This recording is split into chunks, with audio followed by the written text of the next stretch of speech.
Welcome friends, RX 500 mg में आपका स्वागत है। और आज हम बात करने वाले हैं बच्चों की एंटीबायोटिक सिरप के बारे में। आज हम जानेंगे कि बच्चों की बेस्ट एंटीबायोटिक सिरप कौन सी होती है और कौन सी एंटीबायोटिक सिरप किस बीमारी में प्रिस्क्राइब की जाती है, किस बीमारी के लिए यूज़ की जाती है और इसके डोज क्या क्या होते हैं। तो चलिए बात करते हैं एंटीबायोटिक सिरप्स के बारे में। तो जो सबसे पहली सिरप है वो है ऑगमेंटिन डुओ। ऑगमेंटिन डुओ, इसमें एमॉक्सिसिलिन और पोटेशियम क्लोविनेट का मिक्सचर होता है, यानी कि ये बहुत ही अच्छी कॉम्बिनेशन की मेडिसिन होती है।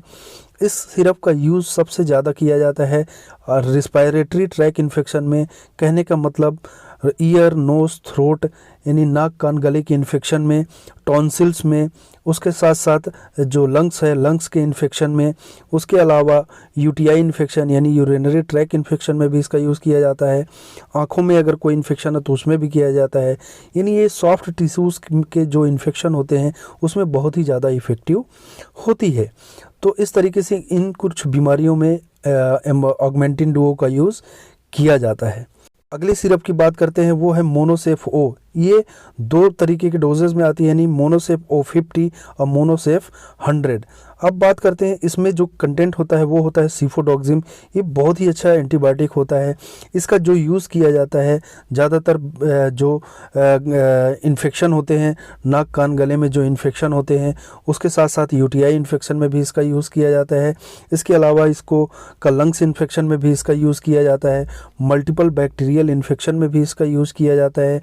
और कभी कभी ये भी देखा जाता है कि ये टाइफाइड में भी बहुत अच्छा काम करता है, यानी टाइफाइड की बीमारी में भी इसका यूज़ किया जाता है। अब हम बात करते हैं अगले एंटीबायोटिक की। तो अगली एंटीबायोटिक है ATM 100 या फिर ATM 200। दोनों एक ही मेडिसिन है, दोनों अलग अलग डोजेज में मिलती हैं, एक 100 और एक 200 में। इसमें जो मेडिसिन होती है वो होती है जिथ्रोमाइसिन।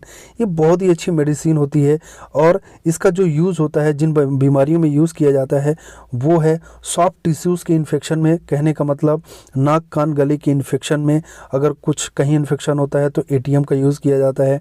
इसके साथ साथ सॉफ्ट टिश्यूज़ के इन्फेक्शन में भी इसका यूज़ किया जाता है। और रिस्पायरेटरी ट्रैक इन्फेक्शन यानी कि लंग्स वगैरह में जो अगर इन्फेक्शन हो जाए तो भी ये बहुत ही इफेक्टिव होती है।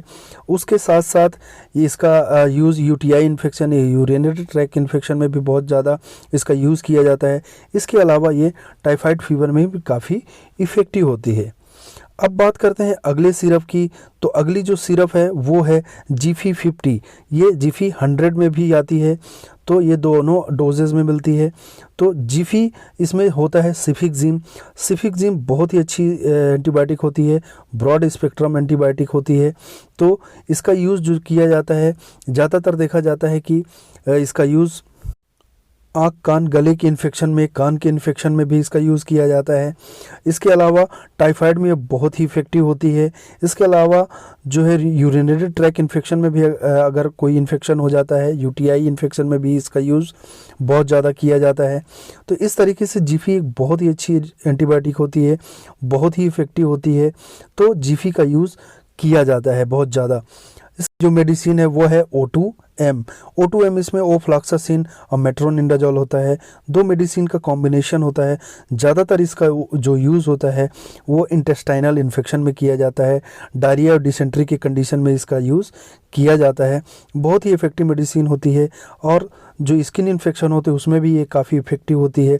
अदर बैक्टीरियल इन्फेक्शन में भी ये इफ़ेक्टिव होती है। पर जो मेनली इसका जो यूज़ होता है वो जो पैरासाइटिक इन्फेक्शन और जो इंटेस्टाइनल इन्फेक्शन होता है, डायरिया डिसेंट्री होती है, उसमें ये बहुत ही ज़्यादा यूज़ किया जाता है।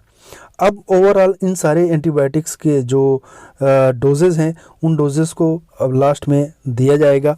पर उससे पहले मैं आपको ये बताना चाहता हूँ कि ये सारी एंटीबायोटिक बहुत ही स्टैंडर्ड की एंटीबायोटिक होती हैं। इनका यूज़ बहुत ज़्यादा किया जाता है पीडियाट्रिक्स में, यानी छोटे बच्चों में बहुत ज़्यादा इसको यूज़ किया जाता है। एंटीबायोटिक क्या होती है कि बहुत ही सेंसिटिव मेडिसिन्स होती हैं। तो एंटीबायोटिक की यूज़ को लेकर मैं सिर्फ आपसे यही कहना चाहूँगा कि एंटीबायोटिक का यूज़ बिना पीडियाट्रिक डॉक्टर के सजेशन के बिल्कुल ना करें। सिर्फ आप इसके बारे में जानकारी ले सकते हैं कभी ज़रूरत पड़ी तो आप इसका यूज़ कर सकते हैं, बट कभी भी एंटीबायोटिक जो मेडिसिन होती हैं उनका यूज़ बच्चों पे बिल्कुल भी बिना डॉक्टर की सलाह के ना करें, क्योंकि इसके बहुत ही हार्मफुल इफ़ेक्ट भी कभी कभी देखने को मिलते हैं। बाकी जानकारी के लिए आपको एक डोज की लिस्ट लास्ट में इन सारे मेडिसिन के डोज की लिस्ट आपको दी जाएगी। आप उसे स्टडी के तौर पर, नॉलेज के तौर पर आप ले सकते हैं, लेकिन कभी भी एंटीबायोटिक का यूज़ बच्चों में बिना डॉक्टर या बिना पीडियाट्रिक डॉक्टर के सलाह के ना करें। अब आगे ऐसी ही मेडिकल वीडियोज़ आपको मिलते रहें, उसके लिए इस चैनल को लाइक करिए, सब्सक्राइब करिए और बेल आइकन को दबा दीजिए ताकि न्यू वीडियोज़ की नोटिफिकेशन आप तक आती रहें। Thank you.